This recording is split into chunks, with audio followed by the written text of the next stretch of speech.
Welcome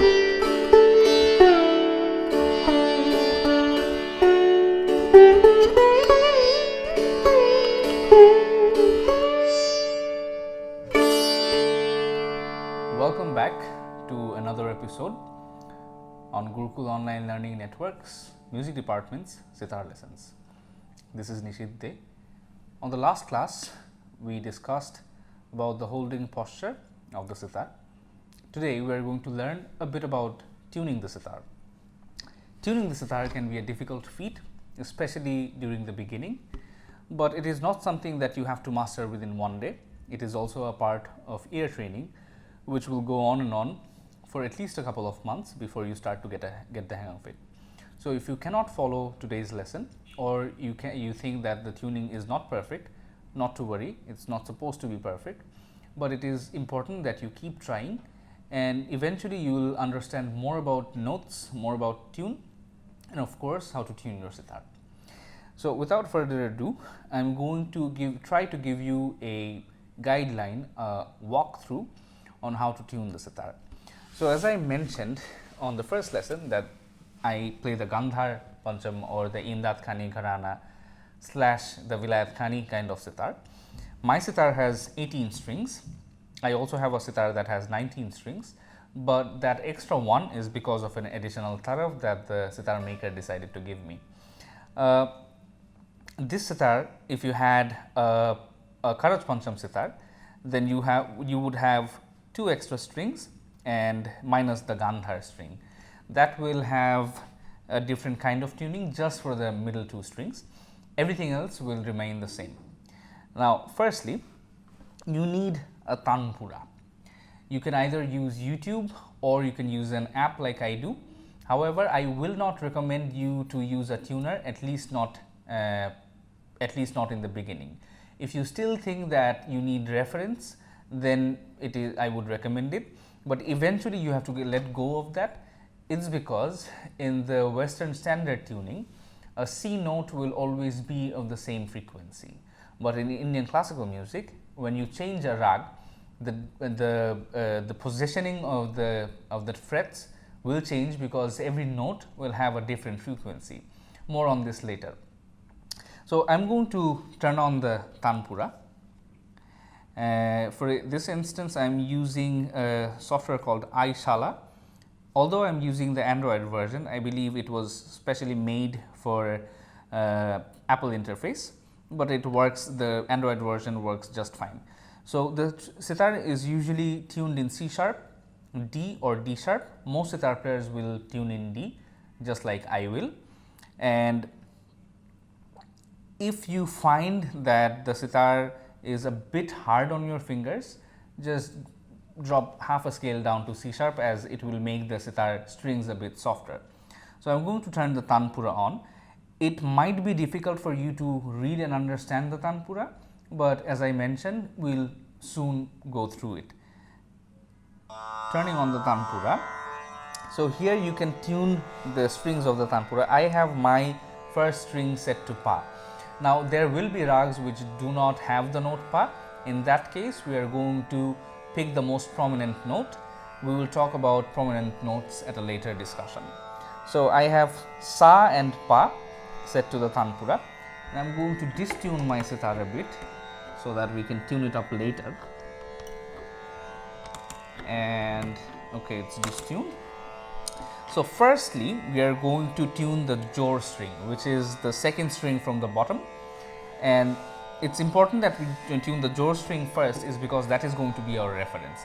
Now, before I tune, as I mentioned, that the only thing holding the tuning pegs in place is friction, because you have one hole here where the tuning pegs is going to come out just a little bit. So, you have one friction point over here, and of course, you have the bigger hole which you are going to put which is the first hole that the tuning peg will go through. So, you have 2 friction points, and those are the only two things that is going to hold in. We don't have gears or anything. So, it's very important that when you tune, if you think that the tuning peg is a bit loose, then I would recommend that you apply some downward pressure while you tune, or while you twist the frets, the tuning pegs. So firstly, we are going to tune the jaw string, and the jaw string is always connected to this first tuning peg from the side. So I am going to sit cross-legged, not the way I would usually sit while playing the sitar. So it's important that you have the sitar slanted, kind of like this. So the tumba goes behind, almost behind your back, and the left is kind of parallel to your left knee. So I hold it like this, so I get it very close over here, and that's definitely out of tune. So I try to align it with the tanpura, and it's almost there. I say almost because I can hear that the tone of the jaw string is kind of not aligned with the tanpura. It's a bit wavy. That's how you know that it's not in perfect tune. So since it's very close, I'm going to use my fine tuner to bring it even closer. So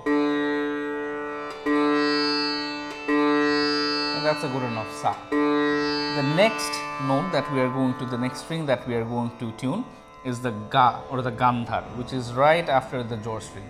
So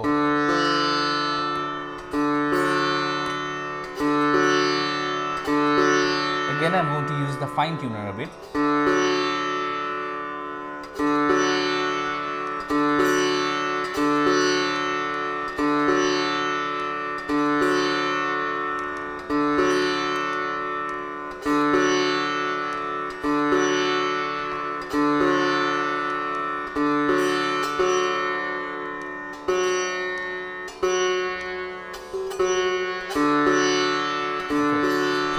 That I want you to remember.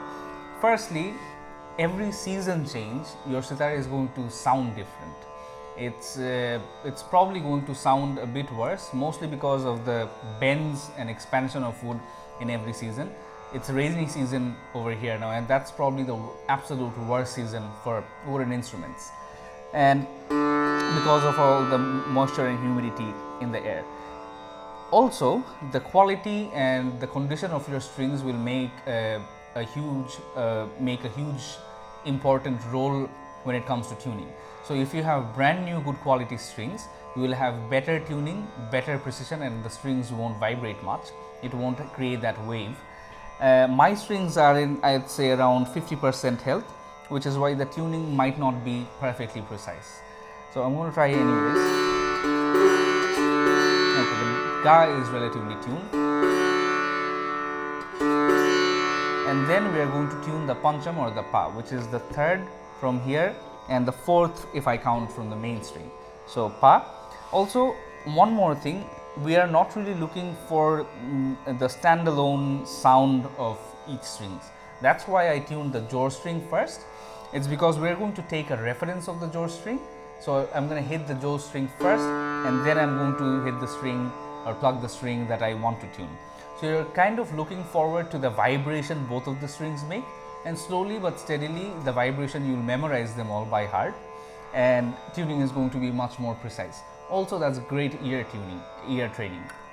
So I'm gonna do the pa fret. Here what I do is I keep my hand rested on the chikari tuning pegs, and I use my index to kind of reverse pluck from behind, just to make the sound. So the jaw string first, and then right after will follow the pancham string. So you're looking for like a chord. So you're looking forward to playing them both together, and you're supposed to understand the vibration, not entirely the standalone tune, the standalone sound of a specific string when it comes to tuning. So it's pretty low.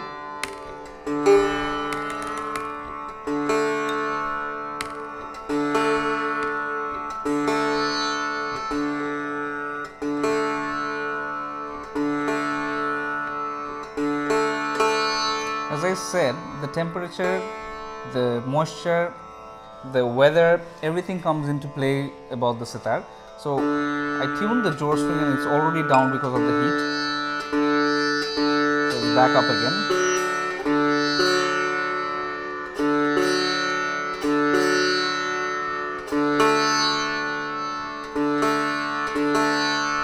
it's a relatively smooth sound, so I'm thinking that it's probably as good as it gets, depending considering the current state of my sitar. So, and then you have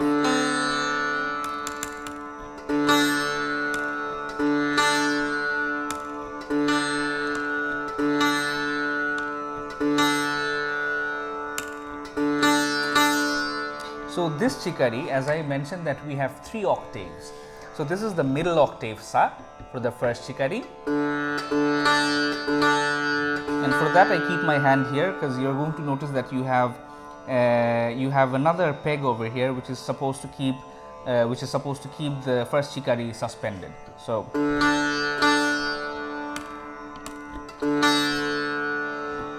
okay, I believe that's good as it gets.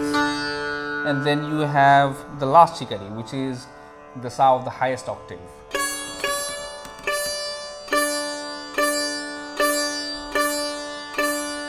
So I have noticed that every sitar player has a technique that he or she is accustomed to while tuning the sitar, mainly of the plucking, how he or she does this.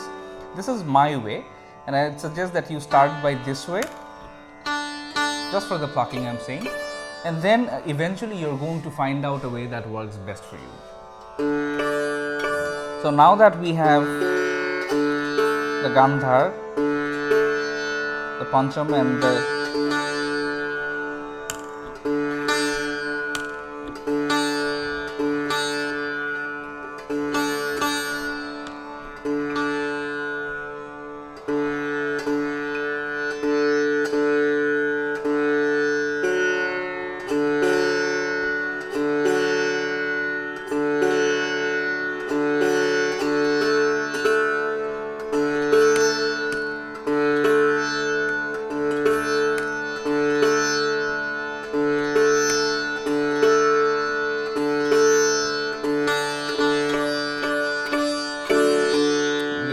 very unstable in this season.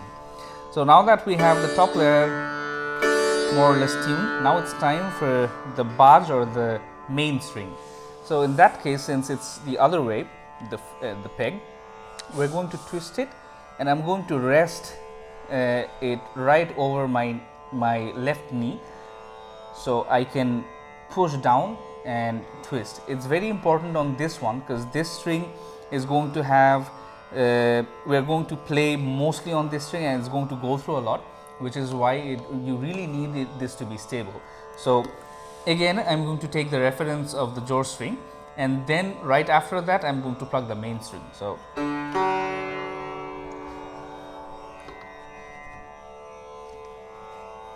I'm going to use this for better grip.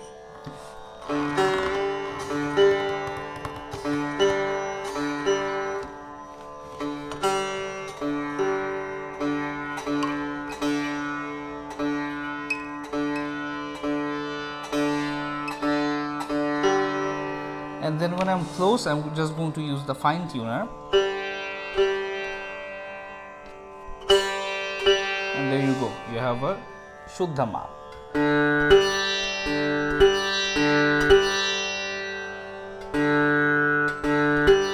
So that's the natural fourth note, and once that is done, then we go underneath, we tune the taraf or the sympathetic strings. The way Imdad Khani sitar players do it is we tune the first string to knee.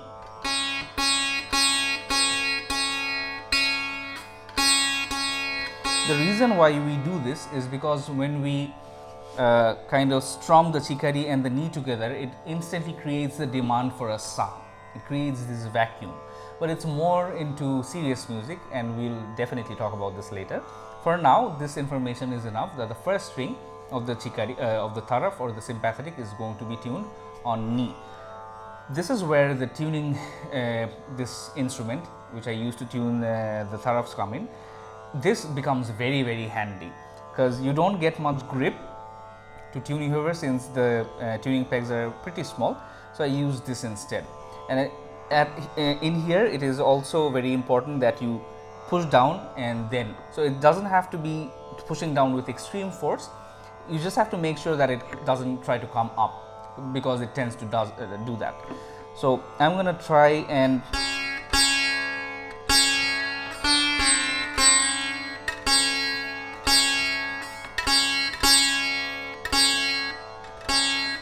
that's a Mi, then the Sa. It seems to be okay.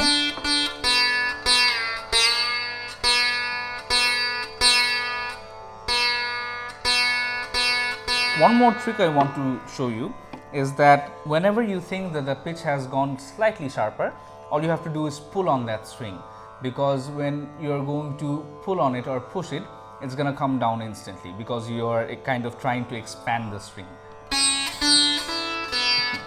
So the first string is Ni, the second string is Sa, and then for Imdad Khani sitar players, we usually do the third string on the middle octave Dha. So,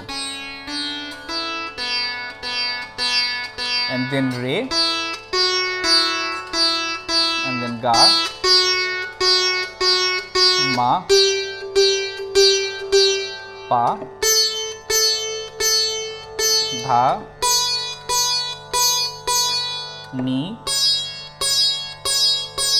Sa, and then Re and Ga.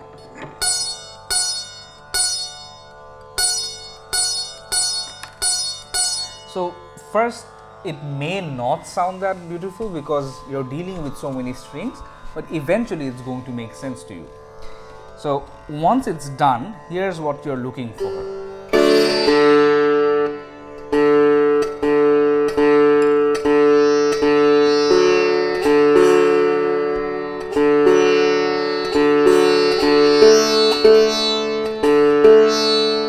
Doesn't take much really to get the sitar out of tune, but eventually when you spend enough time with your instrument, you're going to know exactly what it wants.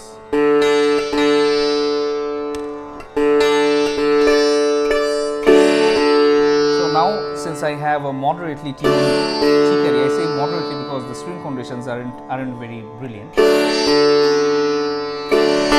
then it's time for you to check the frets. It's also possible to tune the frets, and it's going to be quite a necessity, especially if you're from this part of the world, because of so many season changes and humidity. It is going to change its position. So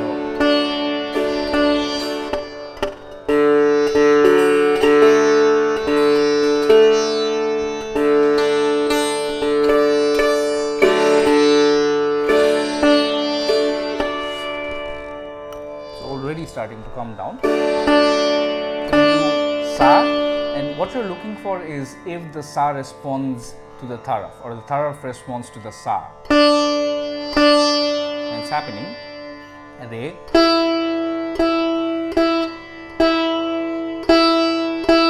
it's happening. Ga, Ma,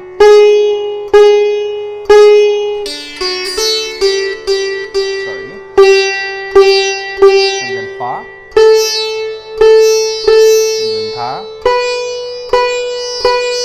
Ni, and Sa. So if you have all the tarafs responding, then you know that you have a well-tuned instrument. Also, we can use harmonics. I'm going to demonstrate, but it might be difficult for you to find it out straight away. But if you use harmonics, it becomes a more precise way of tuning. So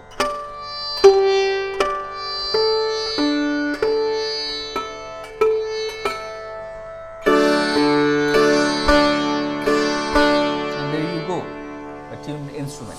So it's very important that you don't keep really high expectations, especially if you're completely new to music. If you do, however, have a harmonium lying around which is tuned perfectly, you may use that to tune. Otherwise, you may also use a tuner just for the beginning. And even if you do that, I'd highly recommend that after you're done tuning, you turn on a tanpura, and slowly but steadily you're going to understand exactly how the tuning works with a tanpura. I hope that this lesson has helped you. I hope that you will be able to tune your instrument. If you have any questions regarding anything at all regarding the lessons, feel free to mail me at my email address, which was given to you at the beginning of this video. On the next class, we are going to learn how to produce sound through sitar and right hand actions. Till then, take care. We'll meet again. Bye bye.